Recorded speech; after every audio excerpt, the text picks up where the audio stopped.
마가복음 1장 1절부터 8절까지 제가 봉독해 드리겠습니다. 하나님의 아들 예수 그리스도의 복음의 시작이라. 선지자 이사야의 글에 보라 내가 내 사자를 네 앞에 보내노니 그가 네 길을 준비하리라. 광야에 외치는 자의 소리가 있어 이르되 너희는 주의 길을 준비하라. 그의 오실 길을 곧게 하라. 기록된 것과 같이 세례 요한이 광야에 이르러 죄 사함을 받게 하는 회개의 세례를 전파하니 온 유대 지방과 예루살렘 사람이 다 나아가 자기 죄를 자복하고 요단강에서 그에게 세례를 받더라. 요한은 낙타 털옷을 입고 허리에 가죽띠를 띠고 메뚜기와 석청을 먹더라. 그가 전파하여 이르되 나보다 능력 많으신 이가 내 뒤에 오시나니 나는 굽혀 그의 신발끈을 풀기도 감당하지 못하겠노라. 나는 너희에게 물로 세례를 베풀었거니와 그는 너희에게 성령으로 세례를 베푸시리라. 아멘. 마가는 예수님의 말씀과 행적을 기록하면서 복음이란 말로 시작을 합니다. 하나님의 아들 예수 그리스도의 복음의 시작이다. 여러분, 인간의 가장 큰 축복이 뭐겠습니까? 우리의 창조주, 우리의 구원자, 그분을 만나는 것이 가장 큰 축복 아니겠어요? 그래서 마가는 예수 그리스도가 복음이다, 가장 복된 소식이다, 기쁜 소식이다 하고 말을 하는 거죠.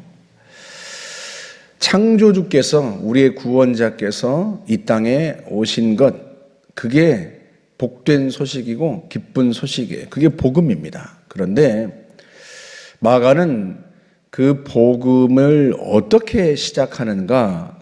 2절에 보면 선지자 이사야의 글에 보라 내가 내 사자를 네 앞에 보내노니 그가 네 길을 준비하리라 하고 그렇게 시작을 합니다. 이게 누구에 관한 이야기예요? 세례 요한에 관한 이야기예요.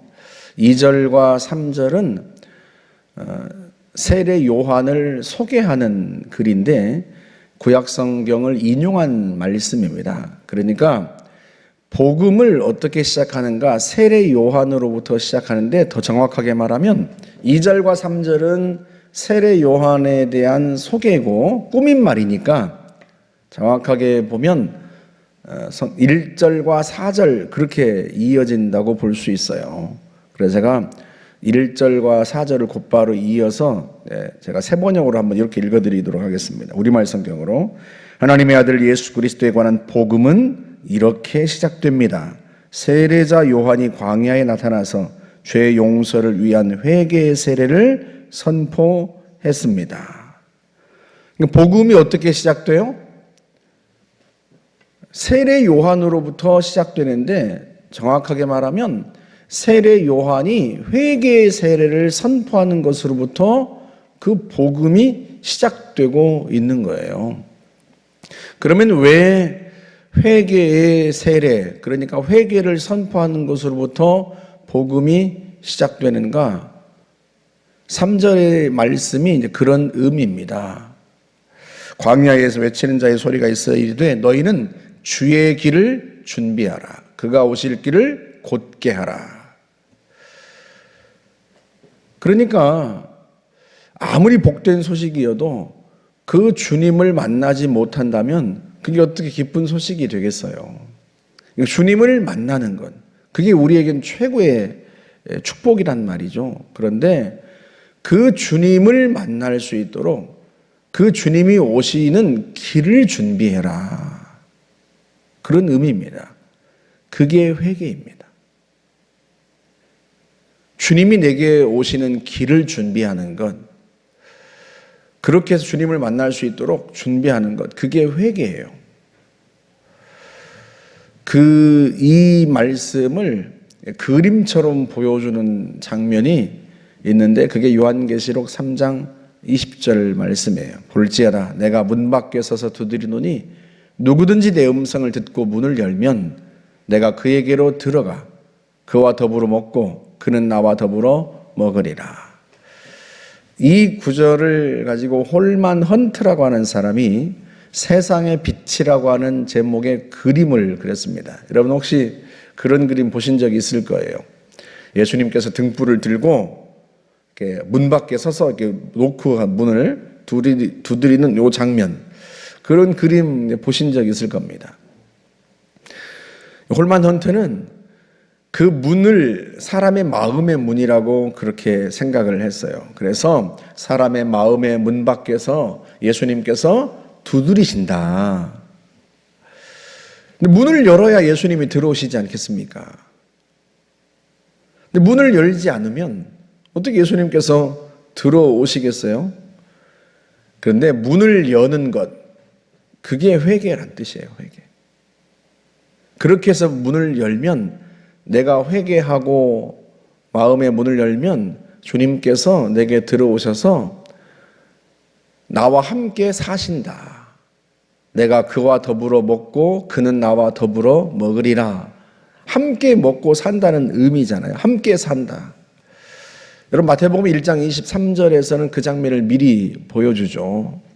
보라, 처녀가 잉태하여 아들을 낳을 것이니 그 이름을 임마누엘이라 하리라 하셨으니, 이를 번역한 즉 하나님 우리와 함께 계시다 함이라. 예수님의 또 다른 이름이 뭐예요? 임마누엘. 그 임마누엘의 뜻은 뭐예요? 하나님 우리와 함께 계신다. 그게 축복이에요. 하나님이 우리와 함께 계시는 것, 하나님이 나와 함께 사시는 것, 하나님이 내 안에 들어오셔서 나와 함께 사시는 것, 그게 복음이고 축복입니다. 그게 가장 놀라운 축복이에요. 그런데 그렇게 하시려면, 주님이 나와 함께 계시려면 어떻게 해야 돼요? 내가 문을 열어야 되잖아요. 오늘 말씀으로 표현하면 길을 준비해야 돼. 길을. 주님이 오실 길을 준비해야 돼요. 그게 회개예요. 회개. 그래서 세례 요한이 회개의 세례를 선포한 거예요. 사람들이 주님을 맞이할 수 있도록, 주님을 영접할 수 있도록 회개를 촉구한 것입니다. 그렇다면 회개란 무엇이냐? 제가 이렇게 설명을 해볼게요. 제 아내를 세례 요한이라고 칩시다. 제 아내를 세례 요한이라고 치고, 저는 아무것도 모르는 무지몽매한 백성이라고 치고, 이제 오시는 손님이 예수님이라고 그렇게 하면, 손님이 오신다고 하니까 제 아내가 저를 불러다가 청소를 시키는 거예요. 손님이 오시는데 집안이 더러우면 어떻게 손님을 이렇게 맞아들일 수 있겠어요? 그러니까 집안 청소를 깨끗하게 하는 거예요. 더러운 건 다 치우고, 쓰레기도 치우고, 어지러운 건 정리하고, 그렇게 하는데 제 아내가 저를 불러다가 막 일을 시키는 거죠. 청소를 막 시키는 거예요. 그리고 난 다음에 하는 말이 당신도 나가. 그러는 거죠. 이게 회개예요. 그러니까 세례 요한이 그걸 하는 거예요. 백성들에게 너희의 죄를 낱낱이 고백하고 회개하라. 잘못된 것, 더러운 것 다 고백하고, 다 그 잘못을 고백하고 뉘우쳐라. 그리고 마지막으로 뭐 또 해야 돼요? 너 자신도 정리해라. 다시 말하면 회개란 하나님께서 오시는데, 하나님께서 그냥 잠깐 계시다가, 주님께서 잠깐 계시다가 가시는 손님으로 오시는 게 아니고요, 주인으로 오시는 거예요. 주인으로. 내게 오셔서 우리 집에 사시는데, 예수님께서 그는 나와 더불어 먹고 나는 그와 더불어 먹으리라 하는 것은 함께 사시겠다는 뜻인데요, 함께 사시는데 잠깐 있다가 나가시는 게 아니라 영원히 함께 사시는 거예요. 무엇으로? 주인으로서. 그래서 내가 나를 비워야 된다는 게, 여러분 우리가 지금껏 내가 주인이 되어서 살았어요. 내가 내 마음대로 살았습니다. 내가 하고 싶은 대로 살았고요. 그게 죄입니다. 창조주 하나님을 잊어버리고 나의 주인이 계신데 그분과 아무 상관없이 내가 내 멋대로 내 마음대로 살아가는 삶이, 그게 죄예요. 빛이신 주님이 없는 어둠 속에서 살아가는 삶인 거죠. 그런데 그 주님을 영접하고 그 주님이 나의 주인으로 사시려면 지금까지 내가 살았던 삶에 대한 뉘우침과 회개가 필요하단 말이죠. 내가 잘못 살았구나. 내가 주인인 줄 알고 내 마음대로 내 멋대로 살았구나 하고, 그러다 보니까 내 멋대로 살다 보니까 온통 내 삶이 쓰레기 투성인 거예요. 잘못된 거 투성인 거예요. 그것이 잘못되었다고 고백하고 회개하는 겁니다. 그게 정확한 의미에서의 회개예요. 주님을 나의 주인의 자리에 모셔드리고 그분이 나와 함께 사시도록 하는 것.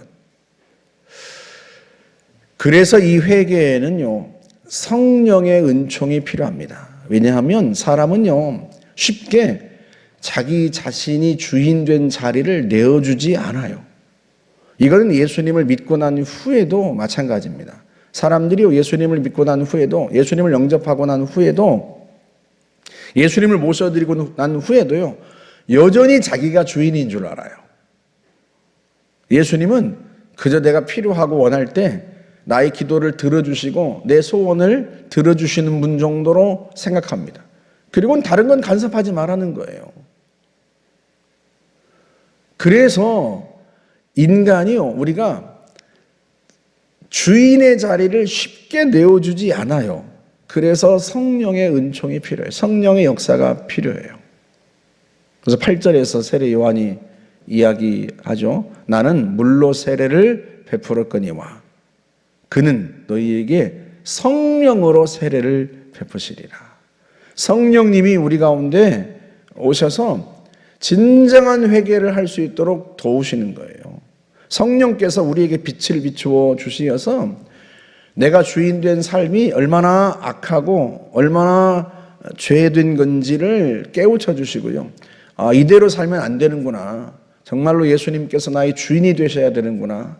내가 그분께 순종하고 살아야 되는구나 하고 그걸 비추어 주신단 말이에요, 성령께서. 그래서 진정한 회개는요, 성령의 역사가 필요합니다.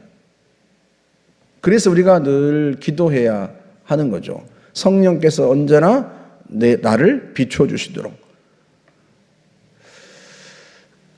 그렇게 해서 예수님께서 내 안에 오셔서 나와 함께 사시고 주인으로서 나를 돌보시고 이끄시고 인도하는 것, 그 소식을 마가가 이제 기록한 겁니다. 그게 복음이에요, 복음. 예수님이 진짜 복음이 되시려면, 예수님께서 진짜 우리에게 복된 소식이 되고 우리에게 기쁜 소식이 되려면 회개가 선행되어야 되는데, 주님이 오시는 길을 준비해야 되는데, 문을 열어야 되는데, 그건 성령의 은총이 필요하다. 그렇게 해서 나의 주인된 자리를 예수님께 내어드리고 그분이 나와 함께 사시는 것, 그게 인생의 축복이에요. 인생의 축복. 저와 여러분들이 예수님을 나의 주인으로 모시고 그분과 함께 살고 그분의 인도하심을 받으면서 정말 하나님 주님께서 여러분의 인생길을 가장 아름다운 길로 이끄시는 것을 늘 경험하실 수 있기를 주의 이름으로 축복합니다. 함께 기도하겠습니다. 좋으신 하나님 감사합니다. 늘 성령께서 우리에게 빛을 비추어 주시어서 주님을 나의 주인으로 모시고 사는 삶이 얼마나 복된 삶인지를 깨우쳐 주시고 내가 주인된 삶을 철저히 내려놓고 회개하며 오직 주님만을 나의 주인으로 모시고 살아갈 수 있도록 인도하여 주옵소서. 정말로 주님께서 복음이 될 수 있도록 우리 안에 오셔서 복된 소식이 될 수 있기를 원합니다. 성령님 인도하여 주옵소서. 예수님의 이름으로 기도하옵나이다. 아멘.